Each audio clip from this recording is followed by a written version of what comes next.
વિદ્યાલયમાંથી આપનું હાર્દિક સ્વાગત કરું છું।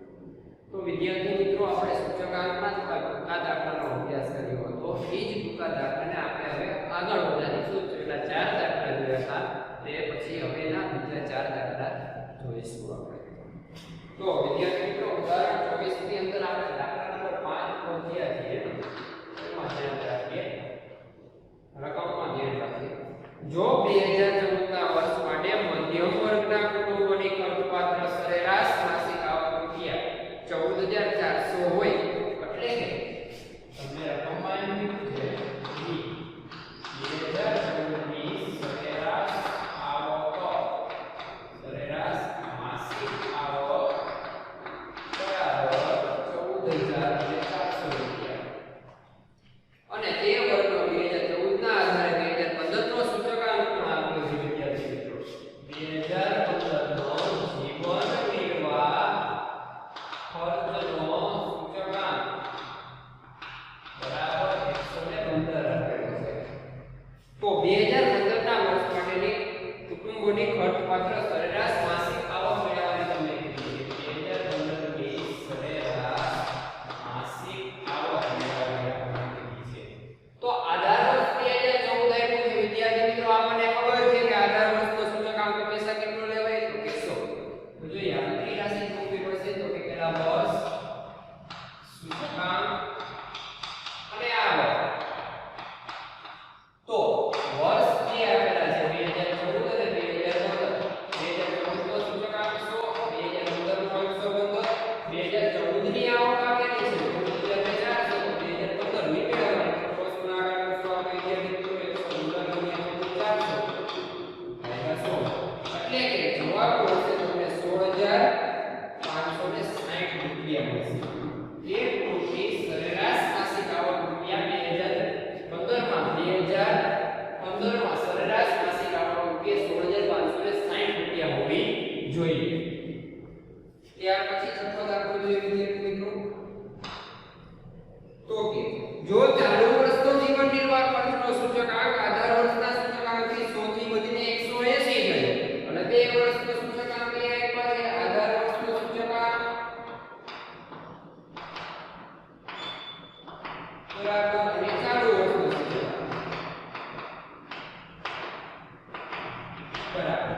તો કે આધાર વર્ષનો સૂચકાંક 100 હતો, જે વધીને 180 રૂપિયા 180 થઈ ગયો, એટલે કે આધાર વર્ષમાં 100 હતો ત્યારે એમાં કેટલો થયો કે 180। એ જ રીતે જો એમાં કામદારોની સરેરાશ આવક 6000 વધીને 9000 થઈ ગઈ, તો શું કામદારની ખરીદ શક્તિ વધી કે ઘટી, કેટલા રૂપિયા, એ આપણે ચકાસીને આપવાનું રહેશે। તો કે વિદ્યાર્થી મિત્રો, તમને અહીંયા એમ કીધું છે કે કામદારની આવક 6000 થી વધીને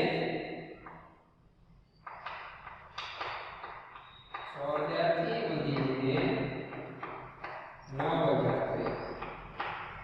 એનો મતલબ એમ થયો કે આધાર વર્ષમાં એ વ્યક્તિ 6000 કમાતો હતો, અને ચાલુ વર્ષમાં જ્યારે સૂચકાંકમાં 180 એટલે 80% નો વધારો થયો ત્યારે 9000 રૂપિયા કમાતો। તો આપણે એ ચકાસવાનું છે કામદારની ખરીદ શક્તિમાં વધારો થયો કે ઘટાડો, એ આપણે ચકાસવું પડે। તો પહેલા આ રીતે આવક મેળવવી પડે, એ કેટલી આવક કમાતો હતો, તો કે સૂચકાંક જ્યારે 100 રૂપિયા 100 હતો ત્યારે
સૂચકાંક બરાબર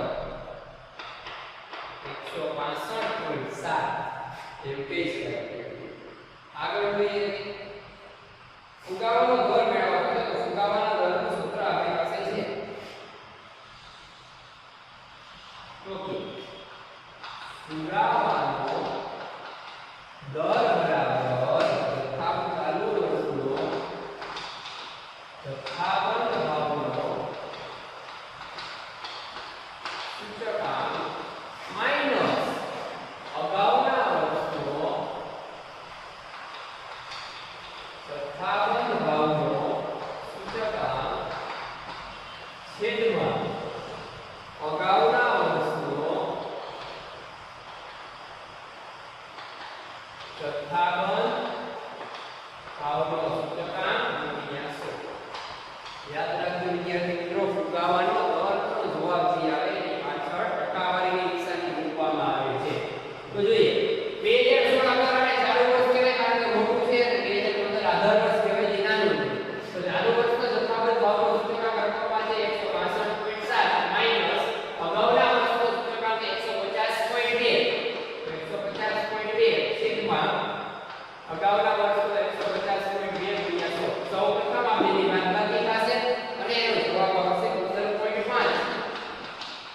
એને ભાગ્યા 150.2 ગુણ્યા 100 તો જવાબ મળશે 10.32%. ટકાની નિશાની લગાડવી ફરજિયાત છે. મોટું વર્ષ ચાલુ કહેવાય, નાનું વર્ષ આધાર વર્ષ કહેવાય. તો કે આધાર ચાલુ વર્ષમાંથી આધાર વર્ષનો પહેલા બાદ કરી અને આધાર વર્ષ સાથે સરખામણી કરી જે આપણને જવાબ મળશે ને આપણે ફુગાવાના દર તરીકે ઓળખી શકીએ. વિદ્યાર્થી મિત્રો 8મો દાખલા તરફ આપણે આગળ વધીશું. જો ત્રણ વસ્તુના ભાવ સાપેક્ષ આંક એટલે સૂચકાંકમાં થયેલો વધારો 250% વધારો એટલે સરવાળો 265% અને 300% છે. જો આ વસ્તુઓનું મહત્વ 8:7:5 હોય તો ભાવનો સામાન્ય સૂચકાંક મેળવવાનો તમને કીધું. તો જોઈએ વિદ્યાર્થી મિત્રો, વસ્તુ આપણને ત્રણ આપેલી છે A B C. ભાવ સાપેક્ષના ટકાવારીના શબ્દોમાં વધારો ઘટાડો કેવો છે કે I કેટલા ટકા પેલામાં 250 100 + 250 એટલે કે 350. બીજામાં કેટલા ટકા કે 265 એટલે 100 + 265 એટલે 365. વધારો એટલે સરવાળો કરવો પડે 100 + 300 એટલે કે 400. ભાવ સાપેક્ષની ટકાવારી પછી તમને આપેલું છે ભાર અને આપણે ટકોરી તરીકે દર્શાવીએ ભરતો આપેલું ભાર 8 2 7 5. તો હવે ખબર જ છે વિદ્યાર્થી મિત્રો, ભાવનો સામાન્ય સૂચકાંક I નો ગુણાકાર કરવો પડે. આનો સરવાળો કરો એટલે સિગ્મા આપણને 20 મળી જશે. આપણને ભાવનો સામાન્ય સૂચકાંક બરાબર સિગ્મા I ગુણ્યા સિગ્મા W. તો 8 ગુણ્યા 350 એટલે કે 28. 7 ગુણ્યા 362 એટલે કે 25 5 ગુણ્યા 400 એટલે કે 2000. આનો સરવાળો કરીને ત્યારે સિગ્મા I મળી જાય જે આવશે 73. કિંમત મૂકી 55/20 કરીએ એટલે જવાબ આવશે 367.75. આ રીતે દાખલો પડી શકે. વિદ્યાર્થી મિત્રો, આપણા દાખલા અહીંયા પૂરા થાય છે. પ્રેક્ટિસ માટે તમને નોટ કરી દઉં કેટલા દાખલા કરવાના રહેશે તમારે.